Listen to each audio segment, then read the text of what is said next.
नमस्कार। मैं कमलेश कबीर आपका एक बार फिर स्वागत करता हूं इस नए एपिसोड में।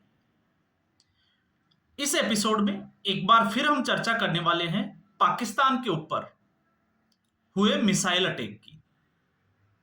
सब लोग अपने अपने तरीके से आकलन रख रहे हैं और सबका आकलन करना स्वाभाविक भी है, क्योंकि यह घटना कुछ ऐसी ही है जिसके साथ इस देश की भावनाएं जुड़ी हुई हो। पूरा देश पहलगाम के बाद यह चाहता था कि नरेंद्र मोदी कुछ ऐसा फैसला ले जिससे पूरा देश ही नहीं पूरी दुनिया देखे और बदला भी पूरा हो, और ऐसा पूरी दुनिया ने देखा भी। लेकिन इस पे मेरा आकलन जो है वो कुछ अलग तरीके से है। और अलग तरीके से क्यों है? क्योंकि इससे पहले वीडियो में मैं बात कर चुका हूं कि ये युद्ध जो था, इस वक्त जो लड़ाई लड़ी जा रही थी, ये थी भारतीय संस्कृति की, ये थी नारी के सम्मान की, या हम कहें सिंदूर की, और उससे भी बड़ा हम कह सकते हैं देश की इज्जत की। तो ऐसे में, क्योंकि मैंने कांग्रेस के नेता जो अजय राय थे, उनका राफेल को लेकर जो मजाक बनाया गया था, उसी के ऊपर मैंने पिछला ये वीडियो बनाया था, और मैं गुजारिश करूंगा कि आप उस वीडियो को भी एक बार जरूर देखें। उसमें मैंने इन बातों का जिक्र भी किया है। लेकिन मुझे लगता है कि हमें इन सबसे अलग जो है वो हमें नहीं भूलना चाहिए कि जब हम भारत की बात करते हैं तो भारत जो है वो श्री राम की जन्मभूमि है। इसके साथ में भारत जो है वो श्री कृष्ण की जन्मभूमि भी है। अब श्री कृष्ण ही क्यों? तो श्री कृष्ण ने ऐसा क्या किया था कि मैं इसके साथ जो है वो लिंक करके जोड़ रहा हूं? तो वो इसलिए क्योंकि प्रधानमंत्री नरेंद्र मोदी की ये जो कार्रवाई थी, इसमें साफ तौर से जो है, जिसको कहते हैं कि छल युद्ध, मैं छद्म युद्ध की तो बात नहीं करूंगा, मैं यहां पे सीधे तौर से ये बात करूंगा छल युद्ध की। और छल युद्ध क्यों था? छल युद्ध इसलिए था कि प्रधानमंत्री नरेंद्र मोदी ने पूरे देश को नहीं, पाकिस्तान को भी यह भरोसा दिलाया कि भारत जो है वो अभी कोई कार्रवाई के मूड में नहीं है। भारत अभी एक्सरसाइज कर रहा है, भारत अभी तैयारी कर रहा है, और भारत तैयारी करने में वक्त लेगा। और उसके प्रमाण क्या है? तो अगर आप तथ्यों पे जाओगे तो आप सोच के देखिए कि भारत जो है वो पाकिस्तान के यूट्यूबर्स के पहले जो है वो यूट्यूब चैनल भारत में बंद करता है। क्यों? चलो ठीक है, हम मान लेते हैं कि डिप्लोमेटिक लेवल पे ऊपर भारत ने ट्रेड बंद किया, तो एक सबक सिखाना था वहां के जो यूट्यूब से जो लोग पैसा कमा रहे थे उनको जो है वो टफ करना था, या हम कह सकते हैं मिस इन्फॉर्मेशन का जो वार चलता है उसको रोकना था। यहां तक आप लोगों के समझ में आ जाएगा। लेकिन इसके साथ में भारत ने बलोचिस्तान के कुछ लड़ाके थे, बलोच लोगों के जो है वो ट्विटर हैंडल ब्लॉक कर दिए। आखिर क्यों? क्योंकि बलोच तो इस वक्त पाकिस्तान के खिलाफ लड़ाई लड़ रहे हैं। तो कहीं ना कहीं पाकिस्तान की जो आवाम थी वो तो बलोचों को हिंदुस्तान के साथ जोड़कर देख रही थी। तो फिर भारत ने ऐसा क्यों किया? और फिर पाकिस्तानी आवाम जो है वो बलोचों के ऊपर हंस रही थी। कि आप देख लीजिए कि पाकिस्तान के लोगों के यूट्यूब चैनल बंद होने पे, ट्विटर हैंडल बंद होने पर आप खुश हो रहे हो, तो भारत सरकार ने तो आपके भी कर दिए। और फिर आप देख लीजिए हमारे देश का मीडिया, क्योंकि वो भी तो कम नहीं है, पाकिस्तान परस्त जो मीडिया है, तो भारत सरकार ने उनके भी जो है वो यूट्यूब चैनल कईयों के डिलीट कर दिए, कईयों के जो है वो बंद कर दिए। आपको पता ही होगा, रात को भी खबर थी कि पुण्य प्रसून वाजपेयी का जो यूट्यूब चैनल है उसको ब्लॉक कर दिया गया। अब एक ये जो स्थिति जिसकी हम बात कर रहे हैं, फिर उसके बाद में पूरे देश को यह विश्वास दिलाया गया और पूरे देश को यह कहा गया कि आपको पैनिक होने की जरूरत नहीं है, एक मॉक ड्रिल होगी। अब मॉक ड्रिल से पाकिस्तान जो है वो बिल्कुल आश्वस्त था। कल शाम तक के अगर आप पाकिस्तान की कोई खबर देखोगे तो आपको लगेगा कि पाकिस्तानी लोग जो है वो हंस रहे थे, पाकिस्तान के कुछ जर्नलिस्ट हंस रहे थे।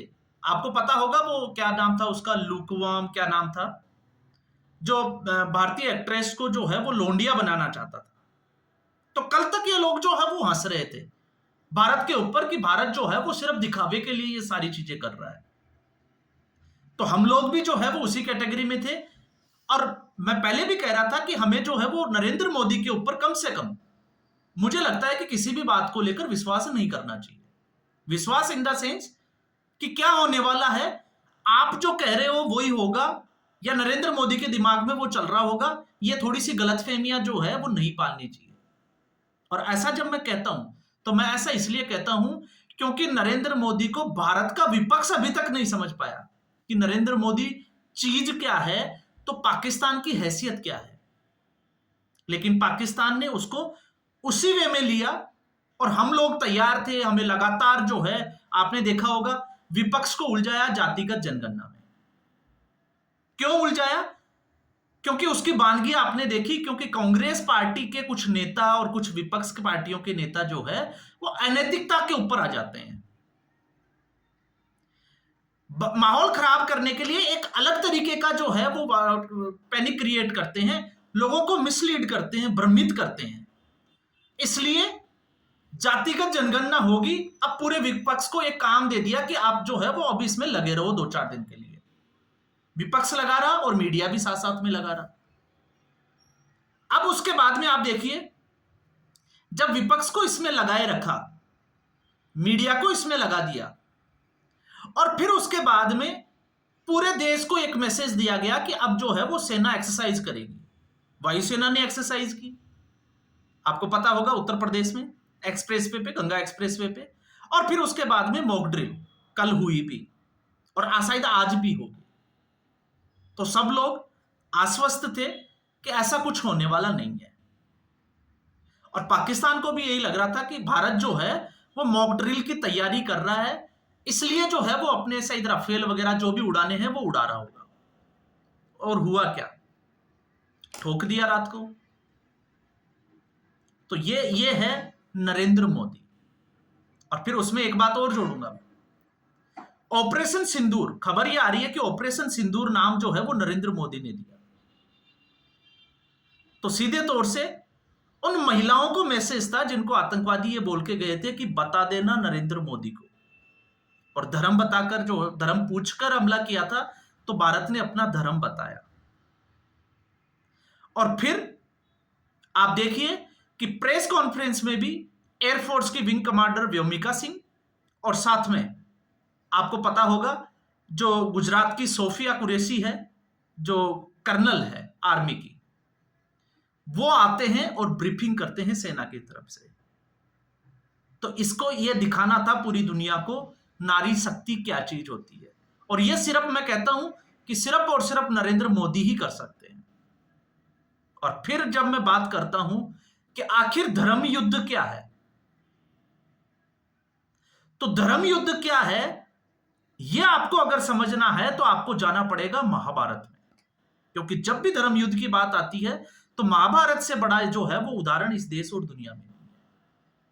तो भारत, आपने देखा इस धर्म युद्ध में जो पाकिस्तान के साथ लड़ाई थी, उसमें नरेंद्र मोदी ने छल का सहारा लिया, ट्रैप किया, लोगों को उलझाए रखा और अपना काम कर दिए। अब जब हम इसको देखते हैं तो मैंने ऐसा क्यों कहा कि यह भगवान राम की ही नहीं, कृष्ण की भी जन्मस्थली है। तो भगवान राम ने रावण को चेतावनी दी, उसको सरेंडर करने के लिए बोला गया। आपने देखा होगा पीठ पीछे से कोई वार नहीं किया। तो राम जो अपनी मर्यादाओं के लिए जाने जाते हैं, लेकिन कृष्ण जो है वो छद्म युद्ध या हम कहें कि छल करके युद्ध के लिए भी जाने जाते हैं। वो अपनी कलाकारियों के वजह से, अपनी कलाबाजियों की वजह से भी जाने जाते हैं। और जब मैं ये कहता हूं तो कैसे कहता हूं, क्योंकि कृष्ण ने भी वैसा ही किया था जैसे मैं इसकी तुलना करके देख रहा हूं। और उसका उदाहरण क्या है अगर आप ये देखोगे तो सबसे पहले आप देखिए अभिमन्यु। एक उदाहरण मैं दे रहा हूं, पहला अभिमन्यु का। अभिमन्यु को चक्रव्यूह में जाने की सलाह किसने दी? तो आप महाभारत उठा के देखिए, श्री कृष्ण ने दी। क्यों दी? क्योंकि कृष्ण ने चंद्रमा से यह वादा किया था, जब उनसे पुत्र मांगा था युद्ध के लिए, तो उन्होंने जब चंद्रमा ने बोला था कि वो भेज तो देगा लेकिन 16 साल पूरे होते ही वो वापस आना चाहिए, और वो पुत्र था अभिमन्यु के रूप में। तो चक्रव्यूह में जाने के लिए किसने बोला? कृष्ण ने सलाह दी। इसके अलावा भीष्म का वध कैसे हुआ? क्योंकि सबको पता था कि भीष्म पितामह का वध नहीं हो सकता, तो शिखंडी को लाके खड़ा कर दिया। तो आपको उसमें छद्म युद्ध के जो है वो कुछ चीजें दिखाई देगी, किस तरीके से शिखंडी को लाए और भीष्म पितामह का वध करवाया। इसके बाद में कर्ण का वध कैसे किया, किस तरीके से कर्ण का वध करवाया अर्जुन से, अर्जुन को उकसाकर। और फिर आप देखोगे इसके अलावा दुर्योधन का वध। अब आप कहोगे कि दुर्योधन का वध कैसे? तो दुर्योधन का वध ऐसे, क्योंकि भीम को उकसाया कि वो दुर्योधन की जांग के ऊपर प्रहार करे, जबकि मल्ल युद्ध जो होता है उसमें जांग पर प्रहार नहीं कर सकते। इसको जो है, जिसको हम कह सकते हैं कि आज की भाषा में गैर कानूनी करार दिया जाता है, लेकिन कृष्ण ने ऐसा करवाया। तो ये कौन कर सकता था? ये कृष्ण ही कर सकता था। और वहां भी सिंदूर था, क्योंकि जो हुआ था, और ये भी जो है वो उसी से जुड़ा हुआ है, औरत के अपमान से। और फिर उसके बाद में आप देखिए जयद्रथ का वध भी ऐसे ही करवाया, किस तरीके से अर्जुन के सामने लाके खड़ा कर दिया। लेकिन उससे भी बड़ा, जिस तरीके से भारतीय मीडिया ने और पाकिस्तान मीडिया ने प्रधानमंत्री नरेंद्र मोदी को, तो मैं याद करता हूं सुप्रिया सिरनेत का वो ट्वीट जिसमें प्रधानमंत्री नरेंद्र मोदी की जो फोटो थी गायब वाली, ऐसा दिखाया गया जैसे प्रधानमंत्री नरेंद्र मोदी ने रण छोड़ दिया। तो कभी कभी युद्ध जीतने के लिए और इस तरीके का विश्वास दिलाने के लिए कि आपका दुश्मन जो है वो अब चुपचाप बैठ गया है, वो कुछ नहीं करने वाला, ऐसा जो है वो युद्ध जीतने के लिए दिखाना जरूरी होता है। और नरेंद्र मोदी ने वो दिखाया, भारत को नहीं, पाकिस्तान को दिखाया। और ऐसा मैं इसलिए कह रहा हूं कि बलोचों के ट्विटर हैंडल जो है वो ब्लॉक कर दिए, और जैसे ही युद्ध ये रात को अटैक हुआ उसके बाद में आप देखिए वापस उनके जो है वो चैनल उसी तरीके से चल रहे हैं। तो ये सिर्फ नरेंद्र मोदी कर सकते हैं। तो फिर उससे मुझे कृष्ण का वो छल याद आ जाता है जिसको हमें जो है वो डिस्कस करना जरूरी हो जाता है। और वो था, आपको पता होगा, मथुरा के आसपास का क्षेत्र।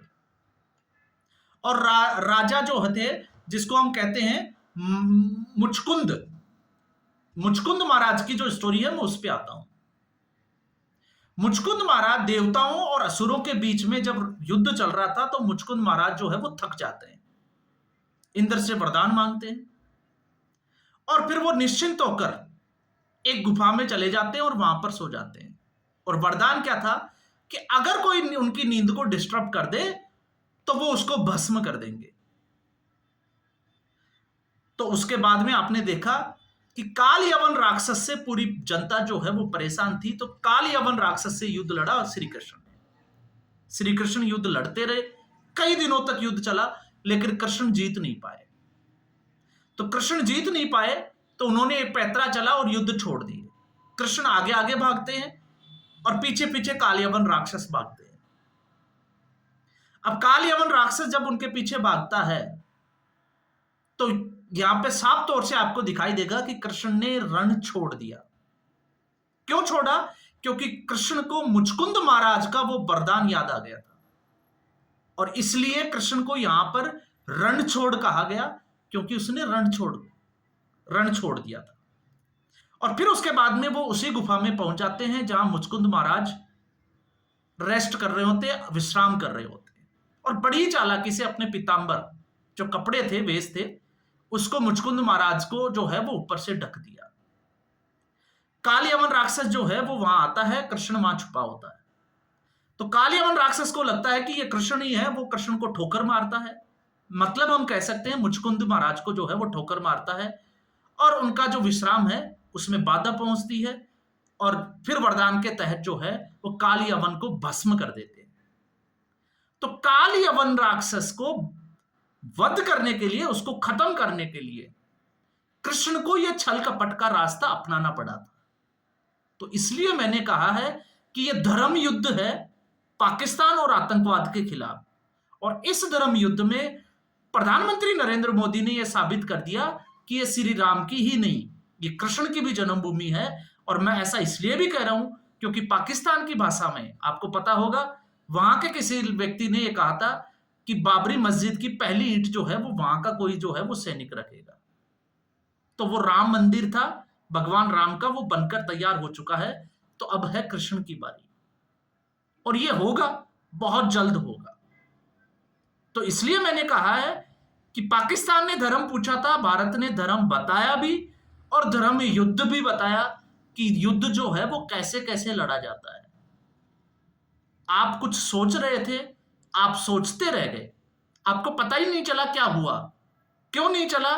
क्योंकि आपने कांग्रेस पार्टी को फॉलो किया, और कांग्रेस पार्टी जो खुद नहीं समझ पा रही कि नरेंद्र मोदी क्या कर रहे हैं। तो आप समझ सकते हैं स्थिति क्या है। तो यह है आज का भारत जिसकी हम बात कर रहे हैं।